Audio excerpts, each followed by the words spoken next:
أعوذ بالله من الشيطان الرجيم بسم الله الرحمن الرحيم أفوض أمري إلى الله إن الله بصير بالعباد السلام على المهدي الذي يملأ الأرض وقسطا كما ملئ الظلم وجار اللهم صل على محمد وعلى محمد۔ آج ہمارے درس کا موضوع جناب خدیجہ سلام اللہ علیہا اور ان کا خوف خدا موضوع ہے۔ آپ دیکھیے جناب خدیجہ سلام اللہ علیہا کی زندگی، آپ کی وفات چونکہ قریب ہے اور اسی ہفتے میں ہے، تو ہم اس موضوع کو ڈسکس کر رہے ہیں۔ 10 رمضان کو آپ کی وفات ہے اور اسی سلسلے میں آج ہمارا یہ درس ہے۔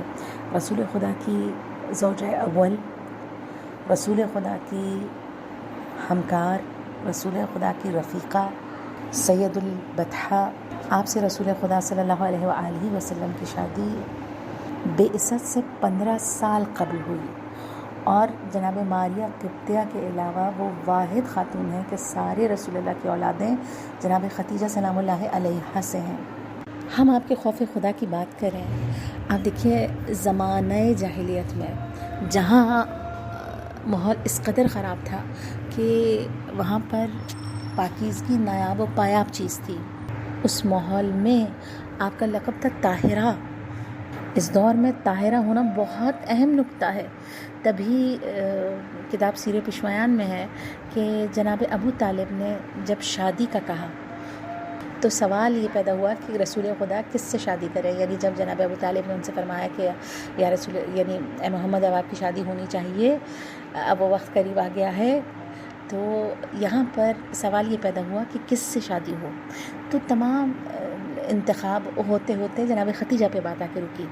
اب یہاں پر یہ کہا گیا کہ کیا وہ عرب کے سرداروں کی خواستگاری کے باوجود میرے رشتے کو قبول کر لیں گی؟ سیرت نبوی میں ہے کہ رسول خدا کا یہ جملہ ہے کہ وہ عرب کے اتنے سردار ان کے خواستگار ہیں، کیا اس کے باوجود وہ میرے رشتے کو قبول کر لیں گی؟ اچھا، رسول اللہ کا جملہ کہ اتنے سرداروں کی خواستگاری، اچھا کیوں اتنے؟ کہتے ہیں عرب عجم بہت رشتے آپ کے لیے آئے تھے، بڑے بڑے سردار چاہتے تھے کہ خدیجہ کی ہم سے شادی ہو۔ کیا وجہ ہے کہ جناب خدیجہ کے اتنے سارے پروپوزل تھے؟ وجہ آپ کی طہارت، اس ماحول میں آپ کا طاہرہ مشہور ہونا، اور ساتھ بزنس وومن ہوتے ہوئے آپ کا طاہرہ مشہور ہونا، یعنی ایک عورت ڈیلنگز کر رہی ہے، ایک عورت باہر نکل رہی ہے، ایک عورت کاروبار کر رہی ہے، اس کے باوجود اس کا کردار اتنا مضبوط ہے، اس کے اندر خوف الہی اتنا ہے۔ آپ دیکھیے کیوں انسان اپنے کردار کو پاکیزہ رکھتا ہے، کیوں انسان طاہر رکھتا ہے؟ آپ دیکھیے سب کو اوپن گھومنا اچھا لگتا ہے، کیوں؟ مثلا لیکن اگر ایک انسان حجاب کر رہا ہے، خدا کے لیے کر رہا ہے، رب العزت کے لیے کر رہا ہے، اس سے قرب کے لیے کر رہا ہے، اس ڈر سے کر رہا ہے کہیں یہ بے حجابی، کہیں یہ گناہ، کہیں یہ گندگی مجھے اللہ سے دور نہ کر دے اگر میں حجاب نہ کروں۔ تو اب آپ کی یہ تمام چیزیں خدا کے لیے ہیں۔ آپ کی اس خصلت نے آپ کو اتنا بلند کیا کہ رسول اللہ نے خواہش کی کہ جناب خدیجہ سے آپ کا نکاح کیا جائے۔ کیوں؟ آپ طاہرہ تھیں۔ پھر ہم دوسری چیز جب دیکھتے ہیں، آپ دیکھیے جناب خدیجہ کی رسول خدا سے شادی ہو گئی، روایت میں ہے کہ عرب نے قحط پڑا، رسول خدا بہت مغموم گھر ہے۔ جناب خدیجہ نے پوچھا آپ اتنے کیوں مغموم ہیں، کیا وجہ ہے آپ اتنے پریشان نظر آ رہے ہیں؟ جناب خدیجہ نے عرض کیا کہ عرب میں اتنا شدید قحط پڑا ہے کہ ڈر ہے کہیں لوگ بھوک کی وجہ سے مر نہ جائیں۔ جناب خدیجہ نے فرمایا یا رسول اللہ آپ اپنی تمام قوم کو جمع کریں۔ اچھا، پیغمبر نے اعلان کیا، تمام قوم جمع ہو گئی۔ اچھا، جب تمام قوم آئی جناب خدیجہ پردے کے پیچھے، آپ نے فرمایا اے عرب کے رہنے والوں، میں اعلان کرتی ہوں آج سے جتنی دولت میرے پاس ہے سب کی سب میں اپنے شوہر کو ہبا کرتی ہوں، جس طرح چاہیں خرچ کریں، جہاں چاہیں خرچ کریں، کبھی کوئی سوال ان سے نہ کروں گی۔ اچھا، یہ اعلان کیوں کیا؟ ایک، اب یہ مال رسول خدا کو دے رہی ہیں، رسول خدا اداس ہیں قحط کی وجہ سے، اب چاہتی ہیں یہ تمام پیسہ رسول خدا قحط پر لگائیں۔ اچھا، اعلان کی وجہ آپ ایسے بھی دے سکتی تھی نا، نہیں، اعلان اس وجہ سے کیا تاکہ تاریخ میں یہ نہ لکھا جائے کہ رسول خدا اپنی زوجہ کے مال سے کر رہے تھے، دوسری چیز تاریخ میں یہ نہ لکھا جائے، کہیں کوئی یہ نہ کہہ دے کہ ختیجہ کی مرضی نہیں تھی۔ آج آپ دیکھیں رسول خدا نے اتنا کیا ہے، لیکن اس کے باوجود کوئی ایک سنگل پرسن بھی یہ کہنے والا نہیں ہے، دوستوں میں دشمنوں میں۔ اب وہ جو جناب ختیجہ کے اس پر ہاتھ اٹھاتے ہیں کہ 2 شادیاں کی تھیں، 3 شادیاں کی تھیں، وہ بھی آج یہ جملہ نہیں کہہ سکتے کہ رسول خدا نے جناب ختیجہ کا مال ان کی اجازت کے بغیر خرچ کیا۔ جناب ختیجہ نے علل اعلان، آپ دیکھیں کس کی وجہ سے کر رہی ہیں؟ اللہ کی وجہ سے۔ کیوں کر رہی ہیں؟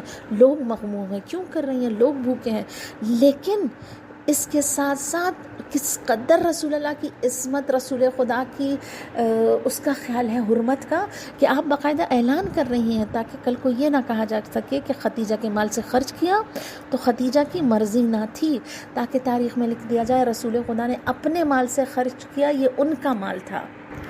تبھی راوی کہتا ہے کہ جب جناب ختیجہ نے اتنے خلوص سے دیا نا، اس کے بعد آیت آئی وَوَجَدَكَ عَائِلًا فَأَغْنَا، اور جب آپ کو بغیر مال دنیا پایا تو اتنی دولت عطا کی کہ آپ کو غنی کر دیا۔ جناب ختیجہ رسول خدا کی امیری ہے، یعنی اگر میں یہ جملہ کہوں تو غلط نہیں ہوگا کہ جناب ختیجہ رسول خدا کی امیری ہے۔ آپ دیکھیے خود آیت نے کہا ہے نا، ہم نے آپ کو بغیر مال دنیا پایا تو ہم نے آپ کو دولت کس کے ذریعے سے دولت عطا کی۔ بعض لوگ اتنی خلوص سے اللہ کی راہ میں دیتے ہیں نا، اتنا انہیں، آپ دیکھیے جناب ختیجہ کا خوف خدا، خدا سے محبت، خلوص اس قدر بڑا ہے کہ میں اور آپ جب جناب ختیجہ کی زیارت پڑھتے ہیں، جناب ختیجہ کی زیارت کا ایک جملہ ہے السلام علیک یا خالصات المخلصات، سلام ہو آپ پر اے مخلص عورتوں کی سردار، السلام علیک یمن وفد بالعبودیت حق الوفا، سلام اس پر اے حق عبودیت کے ساتھ مکمل وفا کرنے والی، وَأَسْلَمْتَ نَفْسَهَا وَأَنفَقْتَ مَالَهَا لِسَيِّدِ الْأَنْبِيَاءِ، اور اپنے مال اور نفس کو سید الانبیاء کے سپرد کرنے والی۔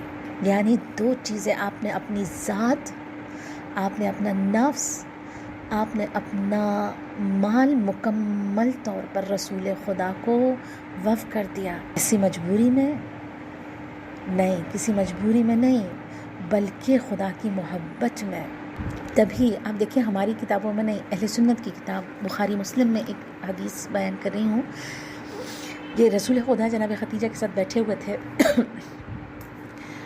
جناب ختیجہ کھانا لینے کے لیے گئیں، جناب جبرائیل تشریف لائے اور فرمایا یا رسول خدا، اچھا رسول خدا سے جو بات کرنی تھی وہ کی، اس کے بعد فرماتے ہیں یا رسول خدا جناب ختیجہ آ رہی ہیں، ان سے آپ نے کہنا ہے کہ اللہ اور جبرائیل آپ پر سلام بھیجتے ہیں۔ جناب ختیجہ کی خدا سے محبت ثبوت ہے، کتنا خدا کی بارگاہ میں ان کے کام قبول ہوئے کہ خدا اور جبرائیل ان کو سلام بھیجتے ہیں۔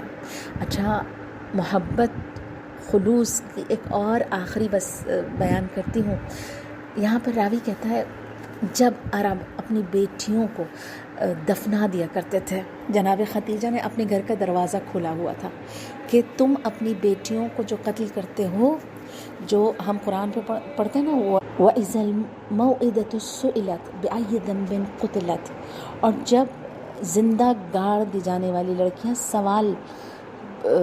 لڑکیوں سے سوال پوچھا جائے گا کہ تمہیں کس جرم میں قتل کیا گیا، سورہ تکویر کی آیت نمبر 8 اور 9 ہے۔ تو جناب ختیجہ اس زمانے میں خوف الہی، آپ دیکھیے ابھی رسول خدا سے شادی نہیں ہوئی ہے لیکن خوف خدا اتنا زیادہ ہے کہ آپ فرماتی تھی ان بچیوں کو قتل نہ کرو بلکہ میرے دروازے پر چھوڑ جاؤ۔ باقاعدہ ایسی بہت ساری بچیاں جنہیں لوگ قتل نہیں کرتے تھے بلکہ جناب ختیجہ کے دروازے پر چھوڑاتے تھے، بہت ساری بچیاں جناب ختیجہ کے دروازے پر گھر میں موجود تھیں۔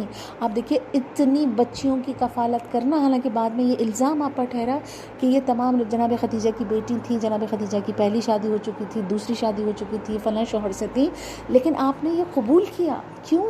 اللہ کی محبت میں، اور آپ نے ان بچیوں کا سہارا بنی اور وہ بچیاں آپ کے گھر پرورش پاتی تھیں اور باقاعدہ جناب ختیجہ ان کی شادیاں کراتی تھیں۔ جناب ختیجہ کی یہی تمام چیزیں تھیں کہ رسول خدا شدت سے آپ سے محبت کرتے تھے۔ اور جناب عائشہ نے ایک دفعہ رسول خدا سے پوچھا کہ یا رسول اللہ ایسا لگتا ہے جیسے آپ کو اس سے اچھی کوئی عورت ملی ہی نہیں. تو رسول خدا نے بیان فرمایا ایسا ہی ہے کہ مجھے ختیجہ سے اچھی کوئی ملی ہی نہیں.